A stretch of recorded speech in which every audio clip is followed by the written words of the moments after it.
শাসকের ঘরের ছেলেও আর পাবে না ছাড়। তাই পাল্টানো দরকার, চাই বিজেপি সরকার। পাল্টানো দরকার, চাই বিজেপি সরকার। অনুপ্রবেশ রুখতে হবে, বাংলা তবেই বাঁচবে।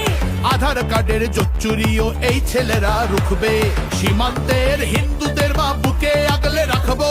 15 বছর কেঁদেছি অনেক, এবার মোরা হাসবো।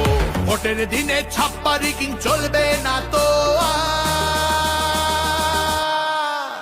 তাই পাল্টানো দরকার, চাই বিজেপি সরকার।